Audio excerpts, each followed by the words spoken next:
Hello बच्चों, स्वागत है आप सबका मेरे चैनल द साइंस क्लास में। तो केमिस्ट्री के बेसिक कंसेप्ट में अपन पढ़ेंगे आज मोल कंसेप्ट के बारे में।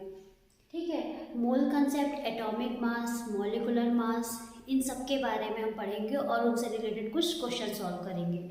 ठीक है, तो चलिए पहले स्टार्ट करते हैं मोल से। ठीक, मोल क्या है? ये बहुत ही साधारण शब्दों में समझिए। मोल एक संख्या है, नंबर है और कुछ भी नहीं है। ठीक है, अगर कहीं भी बात आती है मोल की तो समझ जाइए 6.022 इंटू 10⁻23 नंबर। ठीक है, मोल का मतलब ही होता है नंबर। क्या वैल्यू है इसकी? 6.022 इंटू 10⁻23, जिसको हम एवोगेड्रो संख्या भी कहते हैं और इसको रिप्रेजेंट करते हैं Na से। ठीक है, तो अगर हम कहते हैं एक मोल पेंसिल, तो आप समझ जाएगा एक मोल पेंसिल मतलब कितनी pencil? 6.022 into 10⁻23।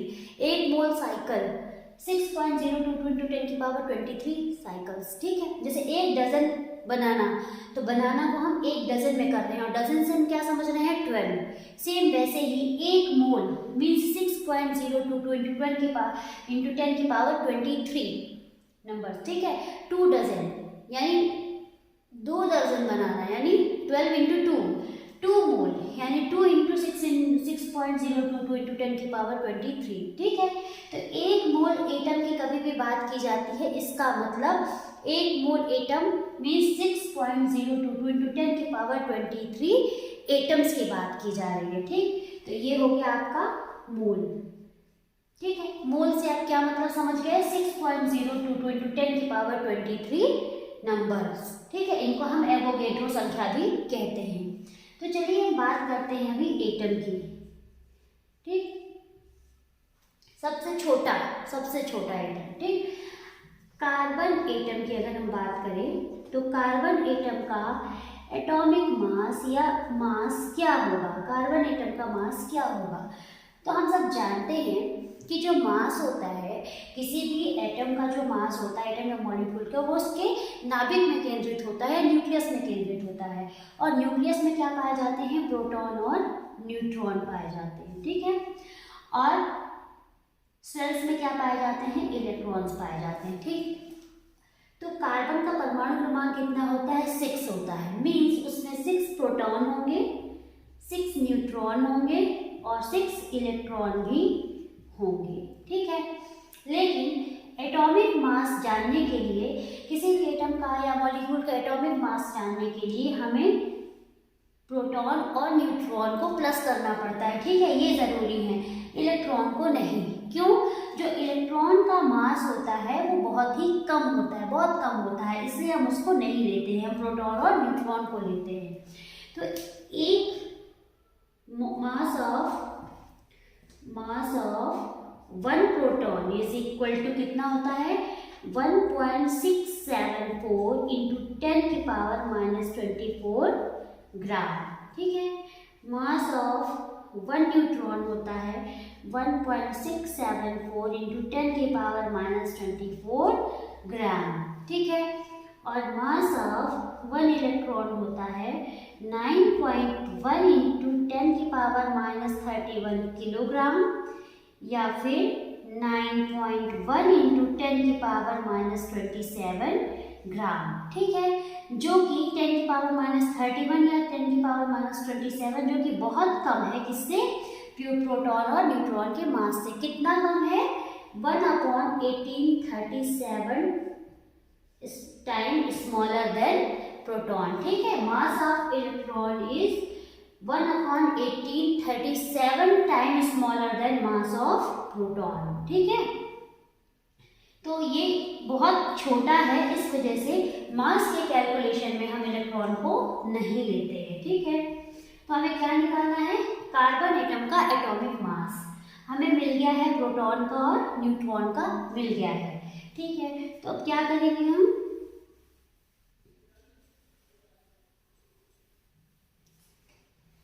Atomic mass of carbon atom is equal to क्या हुआ 6 time proton and 6 time neutron. 6 + 6 कितना हो गया 12 इंटू कितनी वैल्यू थी 1.674 इंटू 10⁻⁻24 ग्राम। ठीक है, एक ले लेंगे क्योंकि दोनों की वैल्यू थी। ठीक है, तो कितना हो गया ये एक कार्बन एटम का जो एटॉमिक मास होता है एक कार्बन एटम का जो एटॉमिक मास होता है वो कितना होता है 12 इंटू 1.674 इंटू 10⁻⁻24 ग्राम। इस वैल्यू को हम 1 AMU कहते हैं, मीन्स 12 AMU। ठीक है, जो प्रोटॉन का मास था, mass of one proton is equal to 1.674 into 10⁻⁻24 gram था, इसको हम 1 AMU कहते हैं। ठीक है, तो यहाँ पे 12 इंटू 1.674 इंटू 10⁻⁻24 है, तो हम इसको 12 AMU कह सकते हैं। ठीक है, तो AMU क्या है, इसकी यूनिट है एटॉमिक मास यूनिट। ठीक है, तो 12 एटॉमिक मास यूनिट वेट है एक कार्बन एटम का। ठीक है, इसलिए 1 AMU होगा 1/12 मास ऑफ वन कार्बन एटम। ठीक है, ये हो गया 12 AMU कितना आ गया, एक atomic mass of one carbon atom is 12 AMU।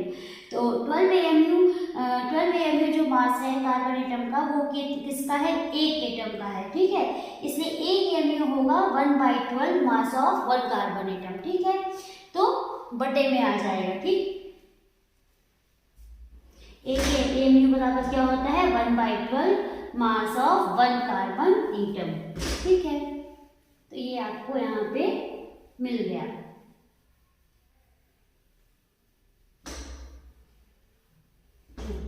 अब नेक्स्ट बात करते हैं, इससे रिलेटेड जो क्वेश्चन है वो है 6.022 इंटू 10⁻23 कार्बन एटम का एटॉमिक मास निकालो।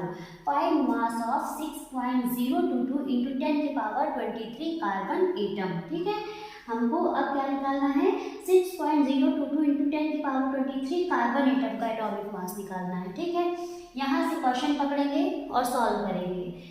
इतने एटम का एटॉमिक मास क्या होगा ये पूछ रहा है। ठीक है, ये जो एटम दिए हुए हैं इतने, उसका एटॉमिक मास क्या होगा। हमें पता है किसकी वैल्यू है 6.022 इंटू 10⁻23 को हम क्या बोलते हैं 1 मोल। तो ये समझिएगा कि 1 मोल कार्बन एटम का एटॉमिक मास निकालना है। तो हमारे पास एक कार्बन एटम का एटॉमिक मास हमें पता है, एक कार्बन एटम का atomic mass of one carbon atom is equal to atomic mass of one carbon atom is equal to 12 AMU, है ना। जिससे पहले हमने निकाला था कि एक कार्बन एटम का एटॉमिक मास कितना है 12 AMU, atomic mass unit. AMU, 1 AMU बराबर क्या होता है, हमें पता है 1 AMU बराबर होता है 1.674 इंटू 10⁻⁻24 ग्राम। ठीक है, तो यहाँ पे हम ये वैल्यू पुट कर देंगे 12 इंटू 1.674 इंटू 10⁻⁻24। ठीक, ये है। तो atomic mass of one carbon atom is equal to 12 into 1.674 into 10⁻⁻24। ठीक है, इसलिए atomic mass of 1 mole carbon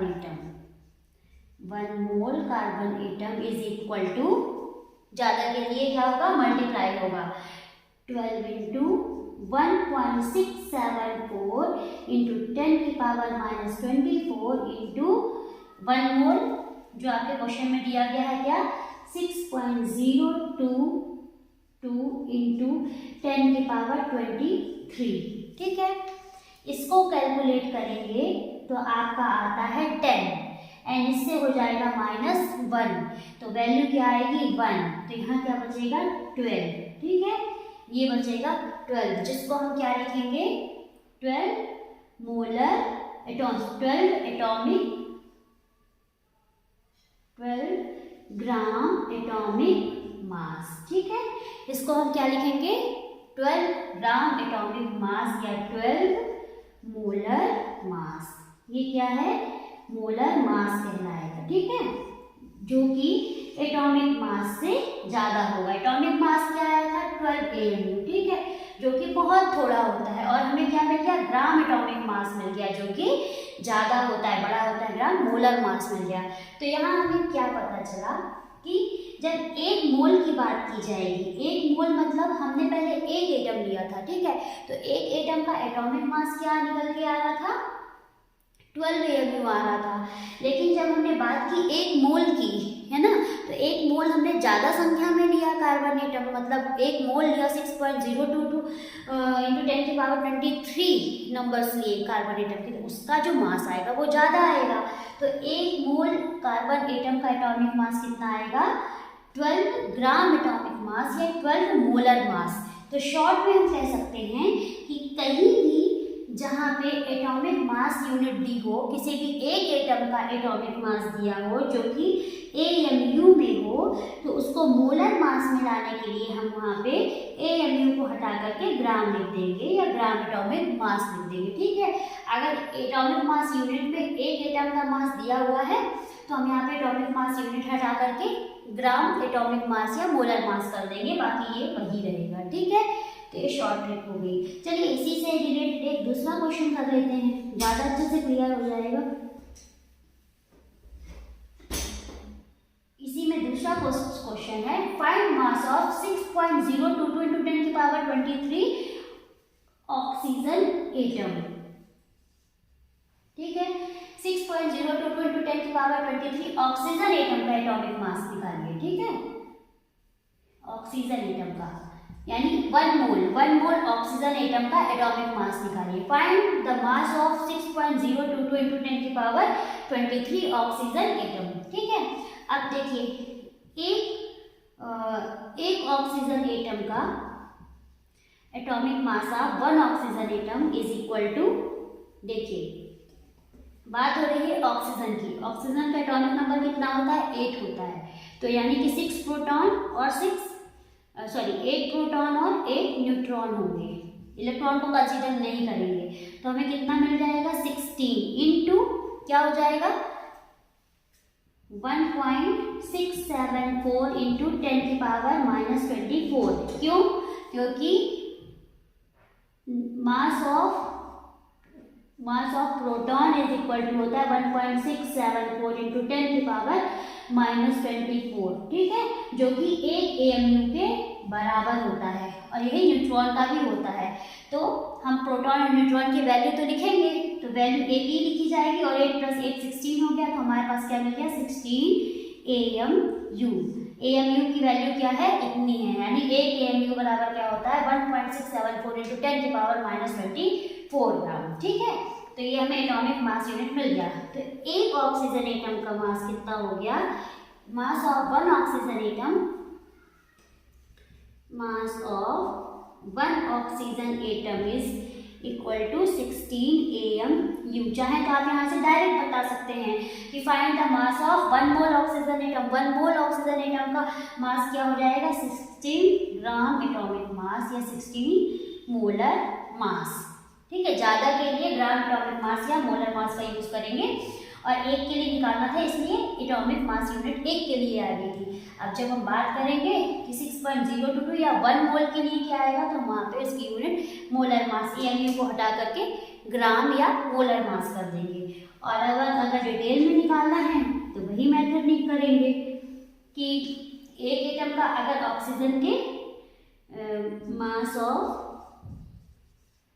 1 oxygen atom is equal to 16 AMU, मतलब 1.674 इंटू 10⁻⁻24, इसलिए mass of 1 mole oxygen atom is equal to 16 into 1.674 into 10⁻24 into 1 mole में कितने होते हैं, number होते हैं 6.022 इंटू 10⁻23।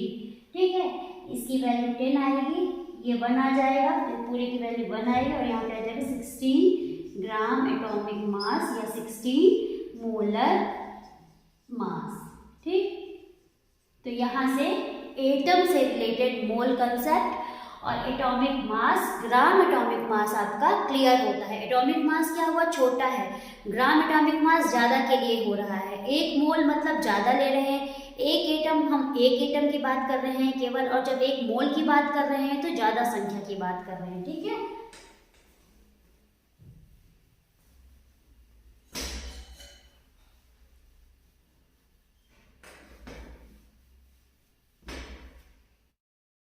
इससे रिलेटेड एक क्वेश्चन है, find number of moles of oxygen atom present in 64 gram of oxygen. ठीक है, क्या बोल रहा है, find number of moles of oxygen atom, मतलब ऑक्सीजन एटम मोल्स, कितने मोल्स हैं, नंबर ऑफ मोल्स निकालना है, ऑक्सीजन एटम के नंबर ऑफ मोल्स निकालना है, वो जो 60 ग्राम ऑफ ऑक्सीजन में। ठीक है, तो हमें ये पता है कि 1 ग्राम, अगर हम एक ऑक्सीजन मोल की बात करते हैं तो हम ये जानते हैं कि 1 mole weight of 1 mole oxygen,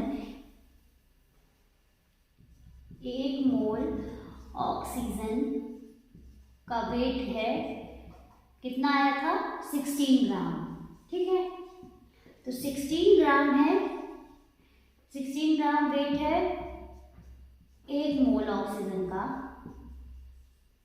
इसलिए 1 ग्राम होगा 1/16 का, इसलिए 64 ग्राम होगा 1/16 इंटू 64, कितना आ जाएगा 4। ठीक है, हमें क्या निकालना है, find number of moles of oxygen atom present in 64 gram of oxygen. पहले क्वेश्चन समझते हैं, find number of moles, moles निकालना है हमें कि कितने मोल्स हैं। तो हमें पता है कि 1 मोल ऑक्सीजन एटम का जो वेट होता है, 1 मोल हमने जो निकाला था वो कितना होता है, 16 ग्राम होता है, 16 ग्राम।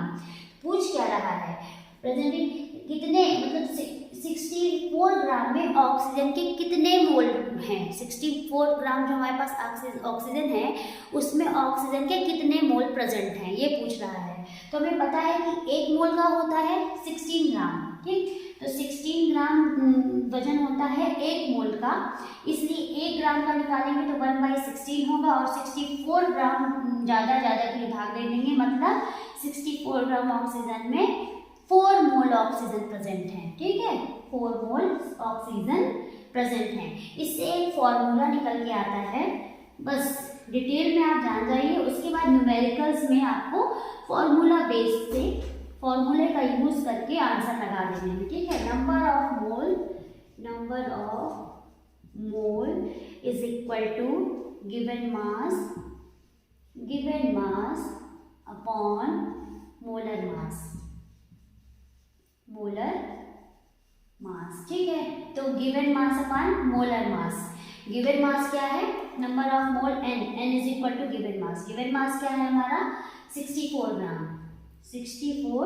ग्राम। ठीक है, और मोलर मास किसका निकालना है, ऑक्सीजन का, 8 प्रोटॉन 8 न्यूट्रॉन, तो हो गया कितना 16 हो गया, तो क्या हो गया 16 है ना, तो कट हो गया तो कितना आ गया 4। तो नंबर ऑफ मोल्स कितने हैं, 4 है। क्लियर, तो यहाँ से ये फॉर्मूला भी याद करना है, एटम के लिए हो रहा है, एटॉमिक मास के लिए। ठीक है, एटम की बात की जा रही है, तब ये मोलर मास में निकालना है। तो चलिए फॉर्मूले से रिलेटेड एक क्वेश्चन कर लेते हैं, find number of moles of atom present in 28 gram of nitrogen atom, 32 gram of sulphur atom and 14 gram of hydrogen atom. ठीक है, तो फॉर्मूला क्या कहता है, number of mole is equal to given mass upon molar mass. तो nitrogen का क्या हो जाएगा 14 हो जाएगा। 7 7 तो इधर क्या हो गया 14 हो गया। सल्फर का क्या हो जाएगा 16 होता है तो 32 हो जाएगा। हाइड्रोजन का 1 है। चलिए वैल्यू लिख देते हैं। पहला है N is equal to given mass है हमारा 28, मोलर मास हमारा 14 तो क्या आ जाएगा 2। सेकेंड है N is equal to given mass हमारा 32 है, मोलर मास दिया हुआ है 32 तो क्या हो जाएगा 1। थर्ड है गिवन मास हमारा है 14, मोलर मास है 1 तो वैल्यू आ जाएगी 14। ठीक है, ये हो गया आपका एटम से रिलेटेड। नंबर ऑफ मोल्स कैसे निकालते हैं, एटॉमिक मास कैसे निकालते हैं और उससे रिलेटेड मोल कंसेप्ट, ठीक है, ये क्लियर हो गया। अब हम नेक्स्ट डिस्कशन करेंगे मॉलिक्यूल से related, molecular mass and number of moles उसमें कैसे निकालते हैं। इन सारी चीज़ों का डिस्कशन हम अब नेक्स्ट वीडियो में करेंगे। ठीक है, तो इसको बार बार रिवीजन करिए, इससे रिलेटेड क्वेश्चन बार बार लगाइए क्योंकि ये भूलने के चांसेस रहते हैं। तो जितना ज़्यादा इसको पढ़ेंगे उतना ही ज़्यादा ये क्लियर होगा और बार बार पढ़ने से, चीज़ों को प्रैक्टिस करने से वो अपने आप दिमाग में आती जाएंगी। ठीक है, तो कोशिश करिए, ये बहुत ही इम्पॉर्टेंट टॉपिक है, इसको क्लियर करने का। जो पढ़िए वो क्लियर होना चाहिए। ठीक है, अगर आपको मेरा पढ़ाया हुआ कंटेंट पसंद आता है तो चैनल को लाइक करें, सब्सक्राइब करें और ज़रूरतमंदों को शेयर करें। Thank you.